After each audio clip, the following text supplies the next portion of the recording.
রাজনীতি আমাদের কত অন্ধ করে দিছে, আমরা আল্লাহর নামকে বাদ দিয়ে দিচ্ছি। ঠিকটা তো হইল না ঠিক মতো? আজকে আমরা ভুলে যাচ্ছি আমরা মুসলমান। ইসলামপন্থী কিন্তু মানুষ যে এত মুনাফেক হয় আমি কল্পনাও করি নাই। একজন তো লিখছে, মুসলমান আমার নয়নের মণি, হিন্দু আমার প্রাণ। বেটা, তোর হিন্দুদের জন্য ভালোবাসা লাগে, তোর মা বোন বিয়ে দে। তাই বলে গোটা বাঙালি মুসলিম জাতি সত্তাকে নিয়ে এই রকম কথা বলার অধিকার তোমাকে কে দিয়েছে? এই ধৃষ্টতাপূর্ণ বক্তব্য তোমাকে প্রত্যাহার করতে হবে, নতুবা বাংলাদেশের মুসলমান তোমাকে বয়কট করবে। আত্মার জগতে আমাদের পরিচয় ছিল আমরা মুসলিম, পৃথিবীতে আমাদের পরিচয় জোরে মৃত্যুর পর মানুষ হয়ে পরস্পর অন্য মানুষকে রব বানাবো না আল্লাহকে বাদ দিয়া। তার সঙ্গে কোনো ব্যক্তি বা বস্তুকে শরীক করব না। আমরা মহান আল্লাহ ছাড়া কারো ইবাদত করব না।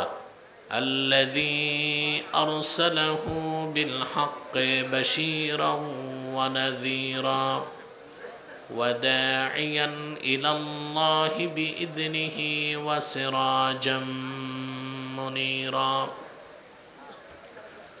فقد قال الله تعالى في كلامه المجيد والفرقان الحميد: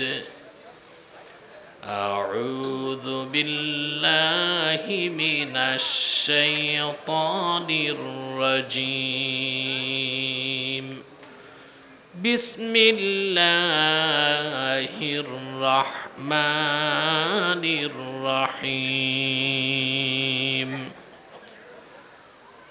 قل يا أهل الكتاب تعالوا إلى كلمة سواء بيننا وبينكم ألا نعبد إلا الله ولا نشرك به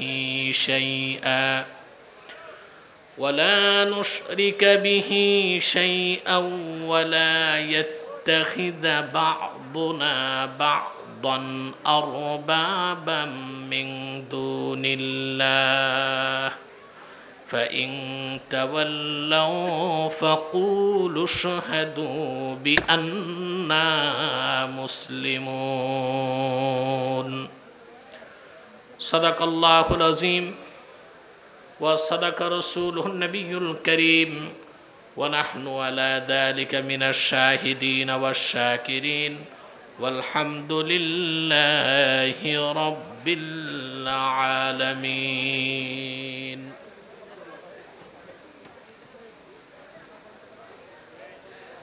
إن الله وملائكته يصلون على النبي يا أيها الذين آمنوا صلوا عليه وسلموا تسليما. اللهم صل على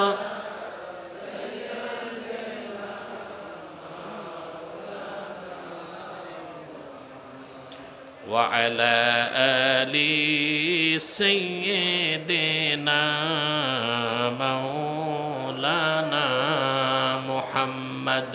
اللهم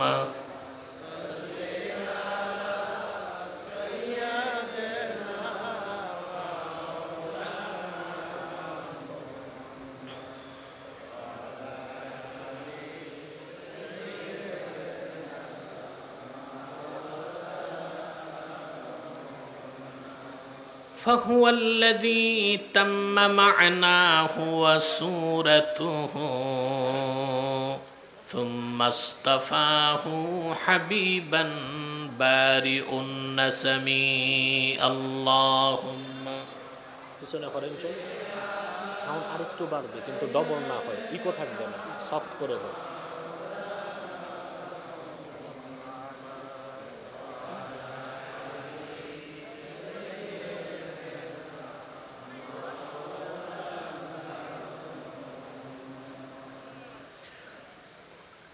হুয়াল হাবিবুল্লাযী তুরজা শাফাআতুহু লিকুল্লি হাওলিম মিনাল আহওয়ালি মুকতাহিমি আল্লাহুম্মা সাল্লি আলা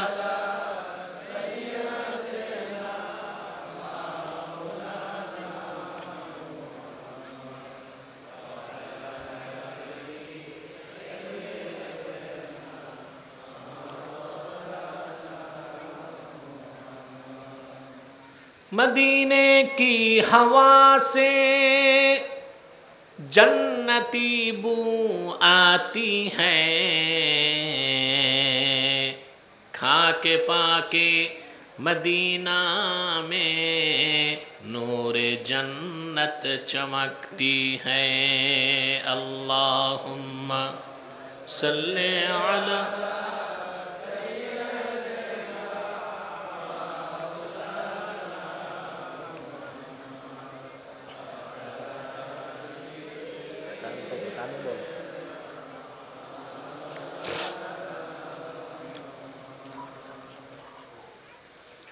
मुहम्मदुन रसूलुल्लाहि सल्लल्लाहु अलैहि वसल्लम खतमल्लाहु बिहिन नबुव्वा व हकमन ला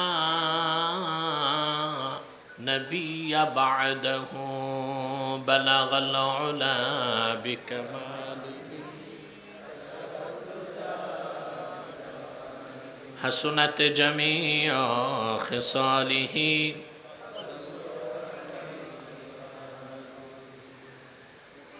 মাদ্রাসায় হাজি নওয়াব মিয়া কমপ্লেক্স ও এতিমখানার উদ্যোগে আয়োজিত আজকের অষ্টম বার্ষিক ইসলামী মহাসম্মেলনের সম্মানিত সভাপতি জনাব আলহাজ মুখতার হোসেন বারাকাল্লাহু ফি উমরি, উপস্থিত আজকের সম্মানিত অতিথি জনাব গোলাম ফারুক হাদাহুল্লাহ হেদায়াত আল ইসলাম, হাজারাত উলামায়ে কেরাম, তুলাবায়ে এজাম, ঝড় তুফান বৃষ্টি বাদলের দিনে আজকের এই মহতি মাহফিলে যারা উপস্থিত হয়েছেন স্বেচ্ছায় সানন্দে স্বতঃস্ফূর্তভাবে মনের আনন্দে, শুধুমাত্র কোরআন কারীমের দুর্বার টানে প্রবল আকর্ষণে আমি তাদের সকলকে অন্তরের অন্তঃস্থল থেকে জ্ঞাপন করছি মোবারক।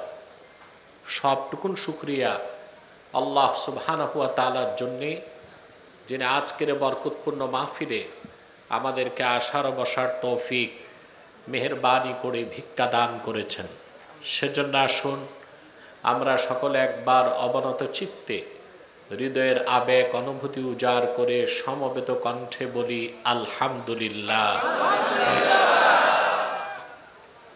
অগণিত অসংখ্য দরুদ ও সালাম আল্লাহর সৃষ্টির প্রধান আকর্ষণ,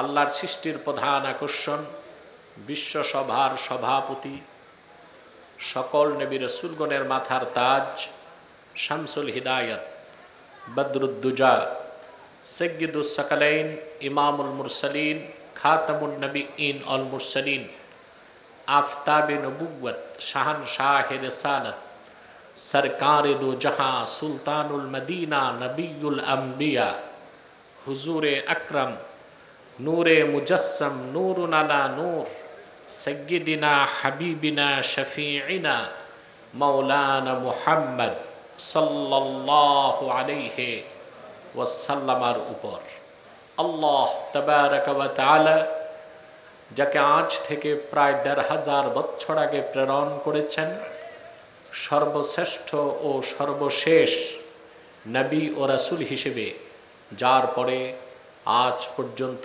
পৃথিবীতে অবশ্যই কোনো প্রকার নবী কিংবা রাসূল অবশ্যই আসে নাই, অবশ্যই এখনো নাই, অবশ্যই কিয়ামত পর্যন্ত আসবে না। সম্মানিত সুধী, আপনারা এসেছেন, মাহফিলটা অনিশ্চয়তার মধ্যে ছিল। আমি জানি না আপনারা জানেন কিনা, আশপাশে সব জায়গায় বৃষ্টি হয়েছে, কিন্তু আল্লাহ তাআলা আমাদের উপর দয়া করেছেন, আলহামদুলিল্লাহ। আমরা আল্লাহর কাজে এসেছি, তিনি যদি বৃষ্টি দিয়ে মাহফিল পণ্ড করে দেন এটা ওনার ইচ্ছা। আমরা আল্লাহর সিদ্ধান্তে সন্তুষ্ট থাকব, এটাও বেইনসাফ হবে না, ইনসাফ হবে না। আমরা দেখতে চাই আল্লাহ ইনসাফ করেন না ইহসান করেন, কি বলেন? আমরা আশা রাখি তিনি ইহসান করবেন, দয়া করবেন, আমাদেরকে তিনি সময় দিবেন। এখানে যারা এসেছেন, আসার পেছনে পার্থিব জাগতিক, তোমরা কয়জন মাইকম্যান? একা, বাকিরা সর মাইক ছাড়ো, আরো আওয়াজটা ক্লিন করো। আমার তীব্র আওয়াজ দরকার নাই, পরিষ্কার আওয়াজ দরকার। প্রিয় বন্ধুগণ, আমরা এসেছি, খোলা আকাশের নিচে বসেছি। আসার পেছনে পার্থিব জাগতিক কোনো স্বার্থ নাই। ঠিকটা তো ঠিক মতো হলো না। আমরা এসেছি আল্লাহ তার হাবিবের রেজামন্দি হাসিল করার জন্য। মাহফিলে আসার সাথে সাথে সমস্ত সগীরা গুনাহগুলো আল্লাহ তাআলা মাফ করে দিয়েছে। কিছুক্ষণ পরে আমরা সকলে মিলে সম্মিলিত মুনাজাত করব। সম্মিলিত মুনাজাত কবুল হয়ে যাবে, জিন্দেগীর গুনাহগুলো মাফ হয়ে যাবে। এতে আমরা খুশি না বেজার? বেজার শুধু শয়তান। বেজার কে? শয়তানের এখন একটা প্রজেক্ট চলতেছে, কোনোভাবে আপনাদের বিভ্রান্ত করে উঠানো যায় কিনা। আমরাও নেক নিয়ত করে শয়তানের নাপাক গালে একটি চপেটা ঘাত করতে চাই। রাজি আছি? আমরা নিয়ত করছি কিছুক্ষণ পরে আজকের মুনাজাত করে গুনাহ মাফ করে নিষ্পাপ বেহেশতি আল্লাহওয়ালা হয়ে বাড়ি যেতে চাই। কারা কারা হাত তুলে আল্লাহ তাআলাকে দেখা।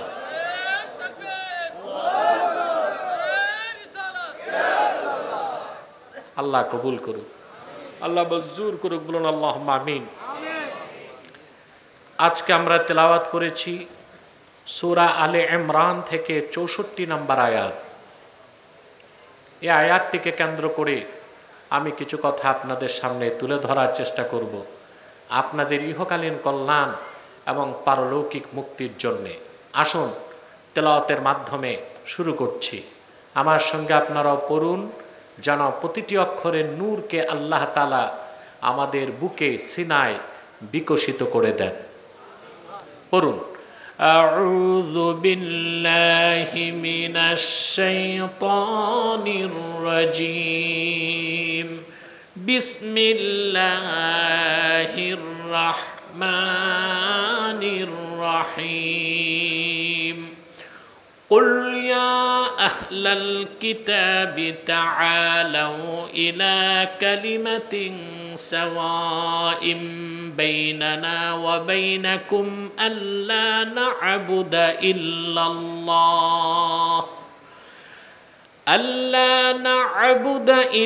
الله ولا نشرك به شيئا ولا يتخذ بعضنا بعضا أربابا من دون الله فإن تولوا فقولوا اشهدوا بأننا مسلمون।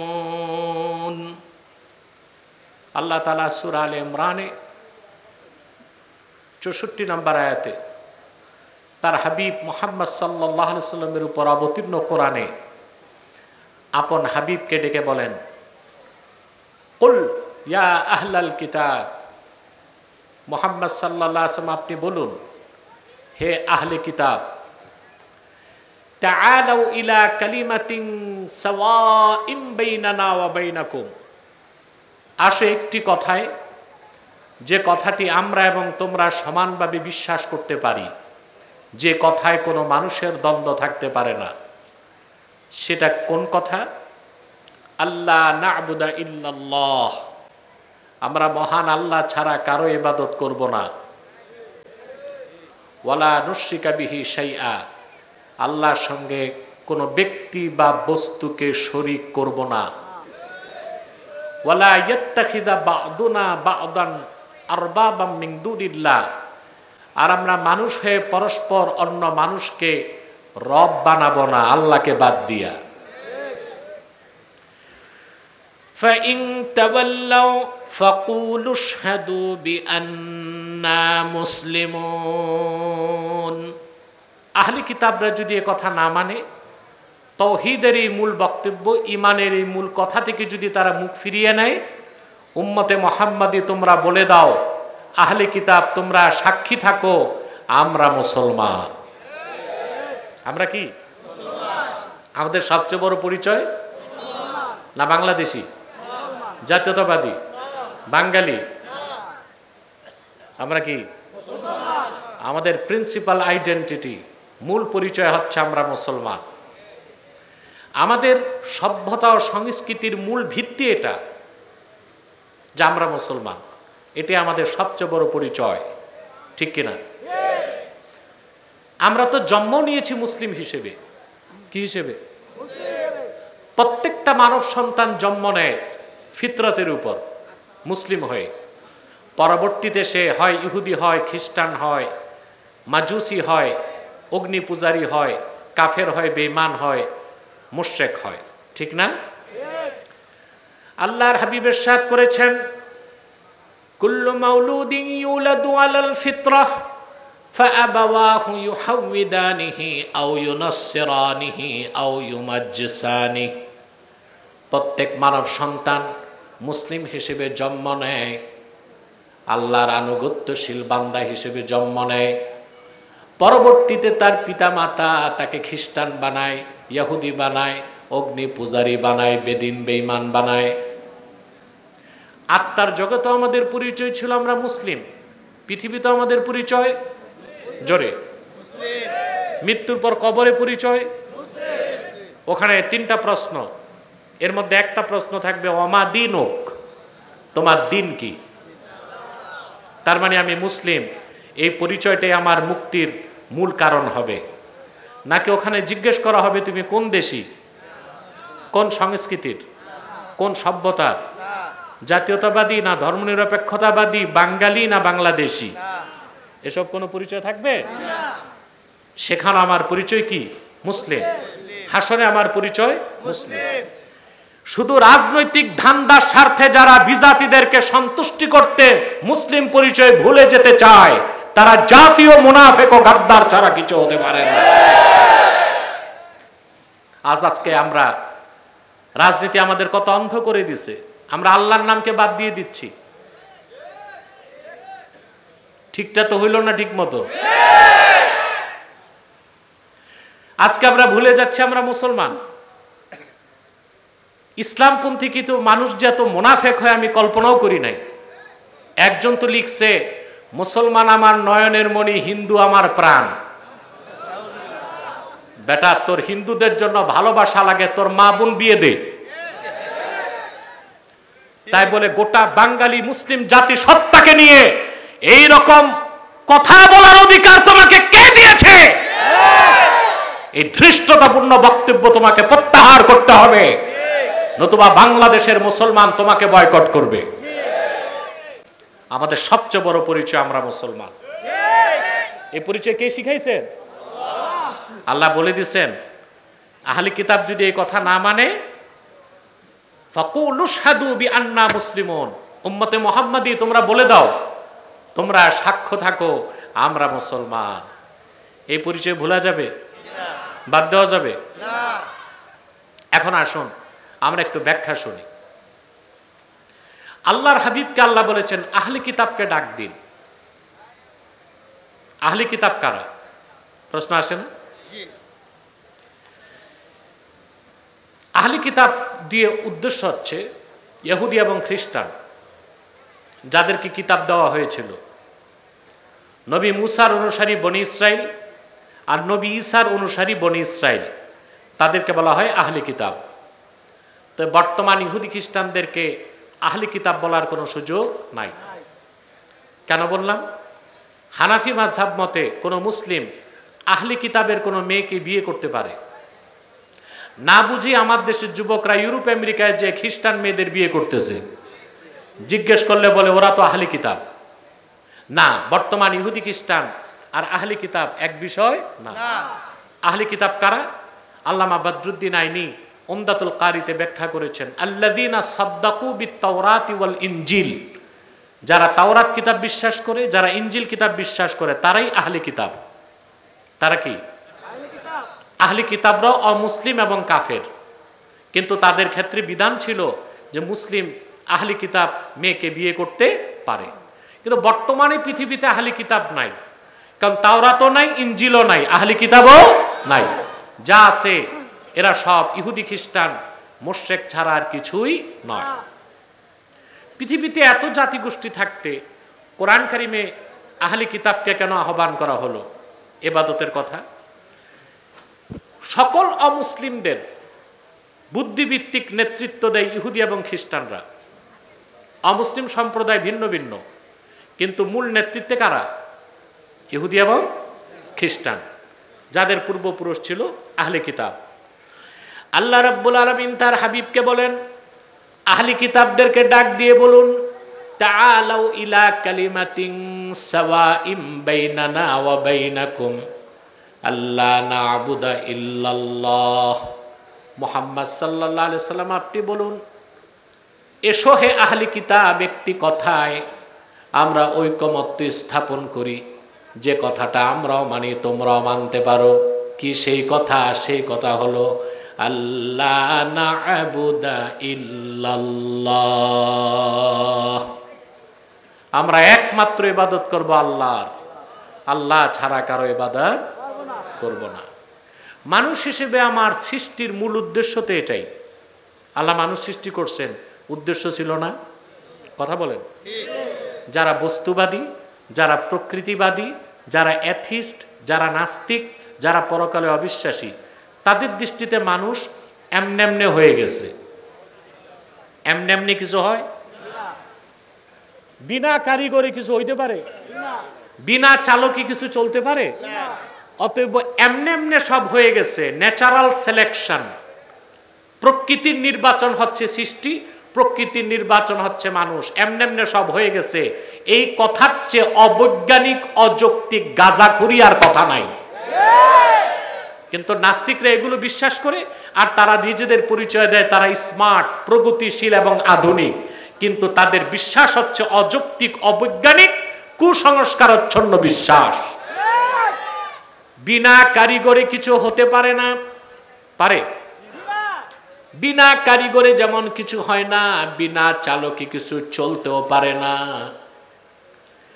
মানুষ প্রাকৃতিক নির্বাচন নয়, ন্যাচারাল সিলেকশন নয়, মানুষ হচ্ছে আল্লাহ রাব্বুল আলামিনের ইচ্ছায় সৃষ্টি, আল্লাহর কুদরতে পরিচালিত, আল্লাহ তাআলার পছন্দের সৃষ্টি হচ্ছে মানব জাতি। এই মানব জাতিকে আল্লাহ তাআলা সৃষ্টি করেছেন কি উদ্দেশ্যে? সে উদ্দেশ্যের কথাটা আল্লাহ কোরআন কারীমের মধ্যে স্পষ্ট করে দিয়েছেন। আল্লাহ যখন আদম আলাইহিস সালামকে তৈরি করবেন, ওনার পরিকল্পনার কথাটা আল্লাহ ফেরেশতাদেরকে বলেছেন। তখন আদমের অস্তিত্ব, কথা বলেন, আপনারা ঘুমাচ্ছেন? কে কে ঘুমান? হাত উঠান, উঠান, উঠান হাত। খুব মনোযোগ দিয়ে শুনতে হবে, ধৈর্য আছে তো? আমি আসতেও দেরি হয়েছে, আপনাদের রোডঘাটের এই অবস্থা, এটা এত এতিম এলাকা তো আমি দেখিনি বাংলাদেশ। এলাকার কোনো বাপ মা নাই নাকি? তো রোডের এই অবস্থা কেন? আগে না শুনছি 16 বছর চুরি হয়েছে, তো এখন চোরকে আসলো কোত্থেকে? এই ভাঙ্গা সড়ক ঠিক করতে হবে না? সড়কের এই অবস্থা আমি জানলে গাড়ি বাদ দিয়া ঘোড়ার গাড়ি নিয়ে আসতাম। আল্লাহ হেদায়েত করুক, ঠিক হোক। সারা দেশের রোডঘাটের অবস্থাই খুব খারাপ। মোটামুটি জোড়া তালি তো দিতে হবে যেন আমরা চলতে পারি, কি বলেন? প্রিয় ভাইরা, আবার এসে দেখলাম মাদ্রাসার কালেকশন চলছে। আমি ভাবলাম আমার কারণে কালেকশনে বিড়ম্বনা না হোক, অন্তত আমার মেহনতে মাদ্রাসা উপকৃত হোক। তাও হয়ে গেছে। এখন তো কমিটি খুশি, হুজুর যতক্ষণ আছে থাক, বৃষ্টি আসলেও সমস্যা কি, কাজ তো হয়ে গেছে নাকি? কাজ তো হয়ে গেছে, বৃষ্টি আসলে সমস্যা আছে? প্রিয় ভাই সব মনোযোগ আছে তো? আদম আলাইহিস সালামকে আল্লাহ তখনও সৃষ্টি করেন নাই, পরিকল্পনার কথা ফেরেশতাদেরকে বলেছেন। আল্লাহ কোরআন শরীফে বলেন, وَإِذْ قَالَ رَبُّكَ لِلْمَلَائِكَةِ إِنِّي جَاعِلٌ فِي الْأَرْضِ خَلِيفَةً قَالُوا أَتَجْعَلُ فِيهَا مَن يُفْسِدُ فِيهَا وَيَسْفِكُ الدِّمَاءَ وَنَحْنُ نُسَبِّحُ بِحَمْدِكَ وَنُقَدِّسُ لَكَ قَالَ إِنِّي أَعْلَمُ مَا لَا تَعْلَمُونَ সুবহানাল্লাহ। আল্লাহ বলেন, মুহাম্মদ সাল্লাল্লাহু আলাইহি সাল্লাম, আপনি স্মরণ করুন সেই সময়ের কথা যখন আপনার রব আল্লাহ ফেরেশতাদেরকে বললেন, আমি পৃথিবীতে আমার খলিফা নিযুক্ত করতে চাই। খলিফা বুঝেন? এ দর্জি, আপনার তো দর্জিকে বলেন খলিফা। দর্জি হচ্ছে টেইলার, খলিফা না। খলিফা হচ্ছে ইসলামী রাষ্ট্রের চিফ এক্সিকিউটিভ, যিনি কোরআন ও সুন্নাহর আইনে দেশ চালান, তাকে খলিফা বলা হয়। কিন্তু কুখ্যাত ইংরেজরা আমাদের এই মূল্যবান পরিভাষাকে অপব্যবহার করলো, দর্জির নাম দিছে খলিফা। আর বিয়ে পড়ায় যে ম্যারেজ রেজিস্টার আছে না, এই যে বগলে খাতা মাথায় ছাতা দৌড়ায়, এর নাম দিছে কাজী। অথচ যিনি শরিয়া আদালতের বিচারপতি তার নাম হচ্ছে কাজী। এগুলো আমাদের ঠিক করতে হবে, এগুলো আমরা ব্যবহার করব না। বসেন না আপনারা। এই সব শব্দগুলোর অপপ্রয়োগ আমরা করব না। খলিফা হচ্ছে প্রতিনিধি, আল্লাহর প্রতিনিধি, সুবহানাল্লাহ বলে, যার নাম ছিল আদম। আদমের তখনও কোনো এক্সিস্টেন্স নাই, অস্তিত্ব হয় নাই। আল্লাহ পরিকল্পনার কথা বললেন, ফেরেশতারা বললেন, আল্লাহ আতাজআলু ফিহা মান ইউফসিদু ফিহা ওয়া ইয়াসফিকু দিমা, তুমি কি এমন কোন নতুন সৃষ্টি বানাতে চাও যারা পৃথিবীতে রক্তপাত করবে, হানাহানি করবে, মারামারি করবে? আল্লাহ পাক বললেন, ইন্নী আ'লামু মা লা তা'লামুন, আমি যা জানি তোমরা তা জানো না। ফেরেশতারা বলল, আল্লাহ আমরাই তো তোমার তাসবিহ পড়ি, পবিত্রতা ঘোষণা করি, মানুষ বানাবার দরকার কি? আল্লাহ শুধু জিকির করতে মানুষ বানাইছেন, তাসবিহ পড়তে? সেজন্য তো ফেরেশতাই আছে। আল্লাহর উদ্দেশ্য ভিন্ন ছিল। তিনি বললেন, আমি যা জানি তোমরা তা জানো না। আল্লাহ তাআলা আদম আলাইহিস সালামকে তৈরি করলেন নিজের হাতে, সুবহানাল্লাহ। তাকে রূহ দিলেন। তারপরে আল্লাহ তাআলা সকল ইলম তাকে শিক্ষা দান করলেন। আদমকে সৃষ্টির আগে ফেরেশতারা পরস্পর সমালোচনা করছিল আদমের বিরুদ্ধে। আজকে মানুষ হক কথা বলতে সমালোচনাকে ভয় পায়, অথচ আদম আলাইহিস সালাম সৃষ্টির আগেই সমালোচনার পাত্র হয়েছেন। ফেরেশতারা বলতে লাগলো, ইন্না রাব্বানা ইয়াখলুকু মা ইয়াশা, আমাদের রব আল্লাহ যা খুশি তা বানাবেন, বাধা দেবার ক্ষমতা আমাদের নাই। কিন্তু ওরা একটা চ্যালেঞ্জ করলো ফেরেশতারা, ওয়ালাকিন লা ইয়াখলুকা রাব্বুনা খালকান আকরামা ইলাইহি মিন্না। হাবিবকে কুরাইশরা বাধা দিয়েছে। 23 বছর আল্লাহর হাবিব দাওয়াত দিলেন, 13 বছর মক্কায়, 10 বছর মদিনা মুনাওয়ারায়, একটি নয় দুইটি নয়, এই আল্লাহর ইবাদতকে প্রতিষ্ঠা করতে যে আবার নূর নবীজি 27টা যুদ্ধে অংশগ্রহণ করেছেন নিজে। অহুদের যুদ্ধে রাসূলুল্লাহর দান শহীদ হয়েছে। তায়েফে তিনি পাথরের আঘাতকে সহ্য করেছেন, ঠিক কিনা বলেন? মক্কা মুকাররমায় কাফেরেরা কয়েক বছর অবরোধ করে রেখেছিল, কোনো খাদ্য আমদানিও করতে দিত না।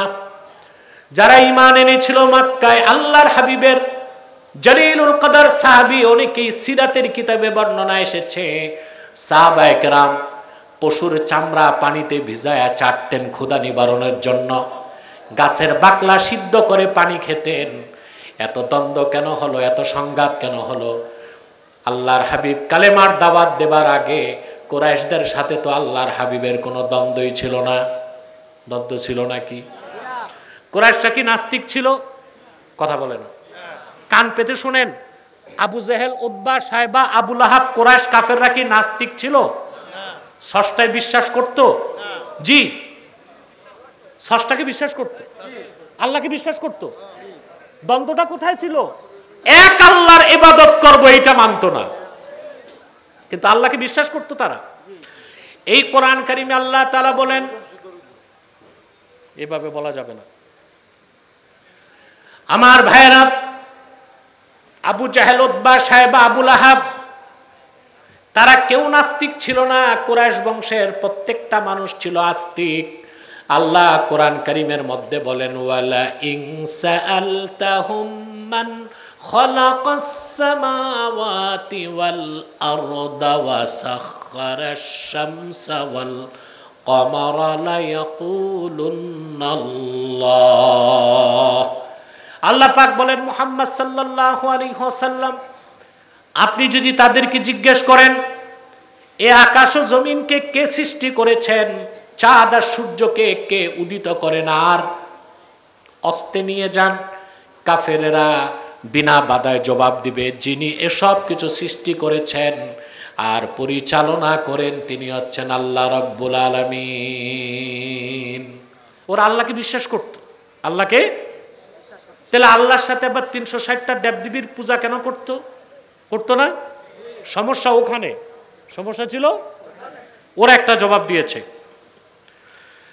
কাফেরদের পক্ষ থেকে যে জবাব এসেছে সূরা জুমারে আল্লাহ তাআলা সেটা বলেন, ওয়াল্লাযীনা ইত্তাখাযু মিন দুনিহি আউলিয়া মা না'বুদুহুম ইল্লা লিয়ুকাররিবুনা ইলাল্লাহি যুলফা। মুশরিক এবং পৌত্তলিক যারা আল্লাহকে বাদ দিয়ে অন্য অন্য কল্পিত দেবদেবীকে ইলাহ বানিয়েছে, তারা বলে থাকে এসব লাত মানাত উজ্জা দেবদেবীর ইবাদত করি এই জন্যে তারা যেন আমাদেরকে আল্লাহর কাছে পৌঁছায় দেয়। বলেন নাউজুবিল্লাহ। তাহলে মুশরিকদের উদ্দেশ্য ছিল ভালো, তরিকা ছিল, কথা বুঝে না, মুশরিকদের উদ্দেশ্য ছিল স্রষ্টাকে পাওয়া, তরিকা ছিল খারাপ, তরিকা ছিল শিরকি তরিকা। কি তরিকা? আল্লাহর হাবিব কালেমার দাওয়াত দেবার আগে কুরাইশ কাফেরদের সাথে ওনার কোনো দ্বন্দ্ব হয় নাই। আল্লাহর হাবিব নবীজি মুহাম্মদ সাল্লাল্লাহু আলাইহি ওয়াসাল্লাম কোরআন নাজিলের পরে প্রথম 2 বছর গোপনে দিনের দাওয়াত দিয়েছেন। সেই গোপনে দিনের দাওয়াত পেয়ে 1 জন 2 জন নয়, 40 জন মানুষ মুসলমান হয়ে গিয়েছিলেন। তখন আল্লাহর পক্ষ থেকে হুকুম আসলো, ওয়া আনযির আশীরাতাকাল আকরাবিন। মুহাম্মদ সাল্লাল্লাহু আলাইহি ওয়াসাল্লাম, আপনি নিকটের মানুষদেরকে সতর্ক করুন। কি করুন? সতর্ক করুন। আল্লাহর হাবিব সাল্লাল্লাহু আলাইহি সাল্লাম হযরত বেলালকে ডাক দিয়ে বলেন, বেলাল, কুরাইশ বংশের যত নেতা আছে সবাইকে ডাকো। হযরত বেলাল যে ঘরে ঘরে আওয়াজ দিল যে আপনারা সবাই আসুন সাফা পাহাড়ের সামনে। আবু জেহেল, উতবা, সাইবা, মুগীরা, আবু লাহাব, আবুল বুখতারি, কাফেরদের মূল নেতা ছিল 7 জন। কয়জন? এর মধ্যে সবচেয়ে বড় নেতা ছিল আবু জাহাল। এই সব নেতা আর কুরাইশরা এসে দাঁড়িয়ে গেল সাফা পাহাড়ের সামনে। এসে তারা দেখলো সাফা পাহাড়ের চূড়ায় আল্লাহর হাবিব দাঁড়ায় আছেন। কুরাইশরা খুশিতে আত্মহারা হয়ে বলল, আল আমিন মুহাম্মদ সাল্লাল্লাহু আলাইহি সাল্লাম আমাদেরকে ডেকেছেন, আজকে কি যেন বলবেন তিনি। আল্লাহর হাবিব বললেন, কুরাইশরা, আমি যদি বলি সাফা পাহাড়ের অপর প্রান্তে সশস্ত্র শত্রু বাহিনী দাঁড়িয়ে আছে, এপারে এসেই তোমাদেরকে হামলা করবে, আমার কথা কি বিশ্বাস করবে নাকি? সমস্বরে কুরাইশরা বলল, আপনি হচ্ছেন আল আমিন, আপনার কথা বিনা বাধায় আমরা বিশ্বাস করব। এই মোক্ষম সুযোগে আল্লাহর হাবিব বললেন, ইয়া আইয়ুহান নাস কুলু লা ইলাহা ইল্লাল্লাহু তুফলিহুন। হে মানব জাতি, তোমরা বলো আল্লাহ ছাড়া কোনো মাবুদ নাই, উপাস্য নাই। শুরু হয়ে গেল দ্বন্দ্ব। এর আগে দ্বন্দ্ব ছিল না। কুরাইশ কাফেররা বলতে লাগলো, মুহাম্মদ সাল্লাল্লাহু আলাইহি সাল্লামের সব কথাই মানতে পারি, এই একটা কথাই তো মানতে পারি না। আজআলাল আলিহাতা ইলাহান ওয়াহিদা ইন্না হাযা লাশাইউন উজাব। তারা বলল, মুহাম্মদ সাল্লাল্লাহু আলাইহি ওয়াসাল্লামের একটা কথা মানলে তো আমাদের ৩৬০টা দেবদেবীর অস্তিত্ব শেষ, ওগুলোর ইবাদতের আর সুযোগ থাকে না। শুরু হলো দ্বন্দ্ব। রাসূলুল্লাহ সাল্লাল্লাহু আলাইহি ওয়াসাল্লাম এবং সাহাবায়ে কেরামকে তারা অত্যাচার করলো ১৩ বছর। রাসূলুল্লাহ সাল্লাল্লাহু আলাইহি ওয়াসাল্লাম হিজরত করে মদিনা মুনাওয়ারায় যাওয়ার পর এই কালেমা প্রতিষ্ঠার জন্য ২৭টি যুদ্ধে রাসূলুল্লাহ সাল্লাল্লাহু আলাইহি ওয়াসাল্লাম নিজে নেতৃত্ব দিয়েছেন। তারপরে দিন পরিপূর্ণ হয়েছে, আল্লাহর ইবাদত প্রতিষ্ঠিত হয়েছে, আল্লাহর তাওহীদকে আল্লাহ প্রতিষ্ঠিত করে দিয়েছেন। বলেন সুবহানাল্লাহ। সেই ইসলাম, সেই দিন ও আল্লাহর ইবাদতের প্রশ্নে মুসলমান আপোষ করতে পারে না। আগে শিরক হতো মূর্তি পূজার নামে, এখন শিরক হয় রাজনীতির নামে, ভাস্কর্যের নামে, ঐতিহ্যের নামে। হচ্ছে না শিরক? আমাদেরকে সকল প্রকার শিরক ছাড়তে হবে, নতুবা আমরা আল্লাহর ইবাদত কখনো করতে পারবো না। আল্লাহর হাবিব সাল্লাল্লাহু আলাইহি ওয়াসাল্লাম সেজন্য বলেছেন, কুল ইয়া আহলাল কিতাব তাআলাউ ইলা কালিমাতিন সাওয়াইন বাইনানা ওয়া বাইনাকুম আল্লা না'বুদা ইল্লাল্লাহ। আসে একটি কথায় আমরা ঐকমত্য স্থাপন করি, যে কথাটা আমরাও মানি তোমরাও মানতে পারো। তার প্রথম কথা হচ্ছে, আমরা আল্লাহ ছাড়া কারো ইবাদত করব না। রাজি আছেন? ইবাদত হবে কার জন্য? আল্লাহ। রাজনীতির নামে কোনো শিরক, সংস্কৃতির নামে, শিক্ষার নামে, ভাস্কর্যের নামে, ঐতিহ্যের নামে সকল শিরক বর্জন করতে হবে। শিরকের সাথে কোনো আপোষ নাই, কোনো বাহানায় শিরক বা কুফর করার কোনো সুযোগ নাই। দ্বিতীয় হচ্ছে, ওয়ালা নুশরিকা বিহি শাইআ, আল্লাহর সাথে কাউকে শরীক করব না। আমাদের দেশে মুসলমানরা অনেক শিরক করে, যেমন কিছু মানুষ যে পীরকে সেজদা করে, নাউজুবিল্লাহ বলবেন না, এটা শিরক। অনেকে যে মাজারে সেজদা করে, এটা শিরক। আল্লাহর ওলিদের মাজার জিয়ারত করা ভালো কাজ, রুহানি তাওয়াজ্জু পাওয়া যায়, কিন্তু মাথা নত করা শিরক। আল্লাহর ওলি হক্কানি পীরের কাছে যাওয়া ওয়াজিব তরিকত তাসাউফ শিখতে, কিন্তু যে পীরকে সেজদা করা শিরক। এই সমস্ত শিরক ঘৃণার সাথে বর্জন করতে হবে। রাজি আছেন? আল্লাহ যেন আমাদেরকে কবুল করেন, মঞ্জুর করেন, বলুন আল্লাহুম্মা আমিন।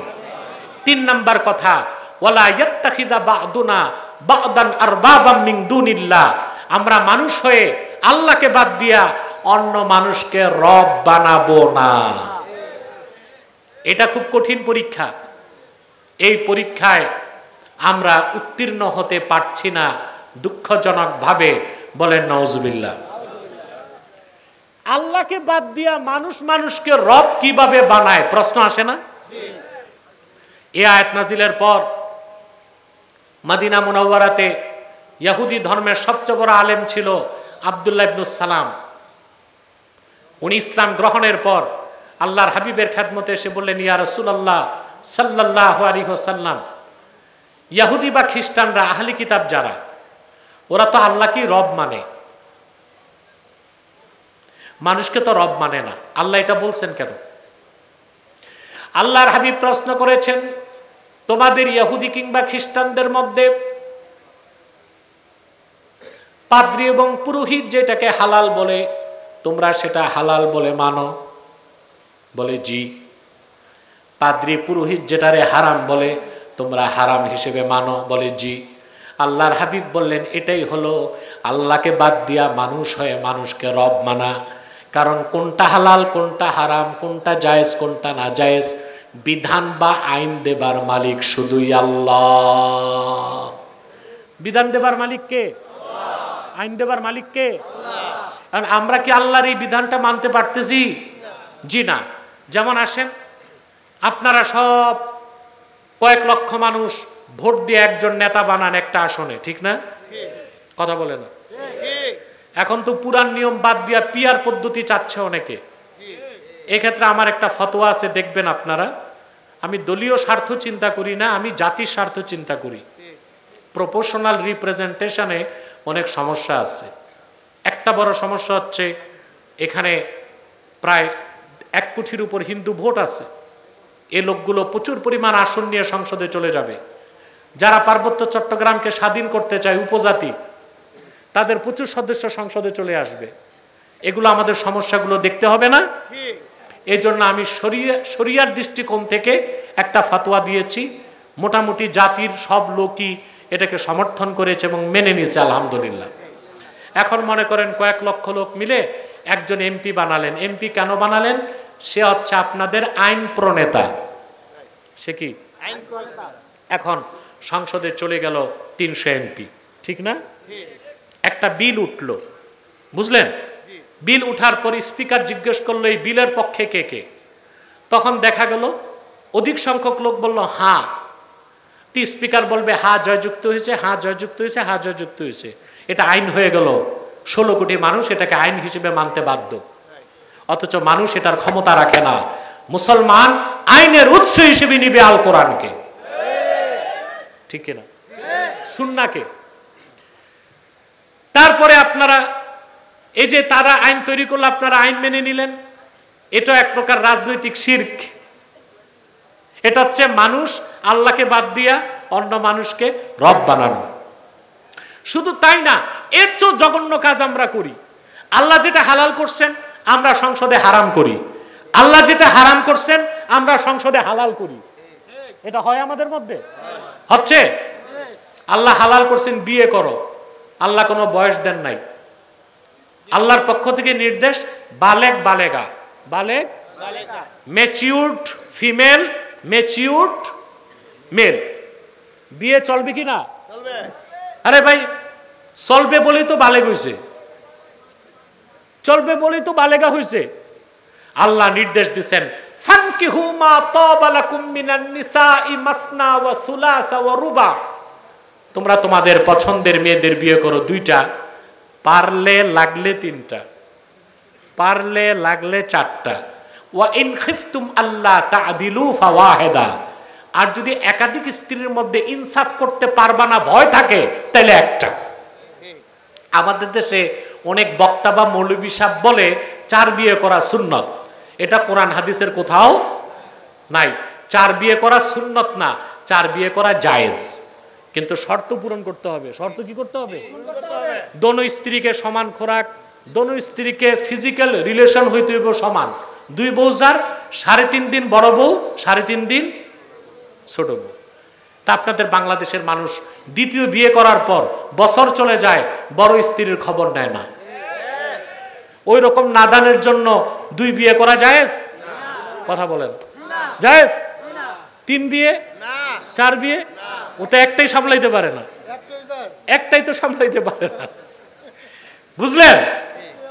এখন আল্লাহ বিধান করছেন বিয়ের ক্ষেত্রে কোনো বয়সের রেস্ট্রিকশন নাই, কিন্তু আপনাদের সংসদ আইন পাশ করেছে, এই আইন আপনারা মানতেছেন।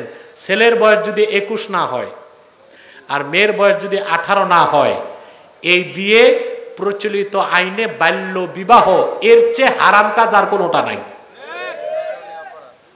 এর চেয়ে বড় অপরাধ আর তাই।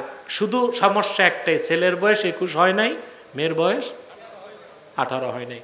কিন্তু এই ছেলে মেয়ে যদি বয়স যাই থাক, পার্কের রেস্তোরাঁয় একটু ফ্রি মিক্সিং লিভ টুগেদার, মেলামেশা করে অবৈধ কাজ করে, ওইটায় কোনো সমস্যা নাই, বাচ্চা মানুষ করতেই পারে।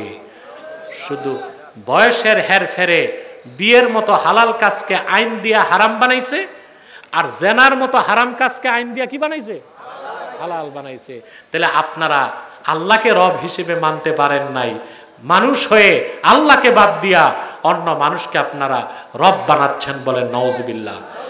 এটাই হচ্ছে গণতন্ত্রের মধ্যে সবচেয়ে বড় শিরকের একটা কারণ।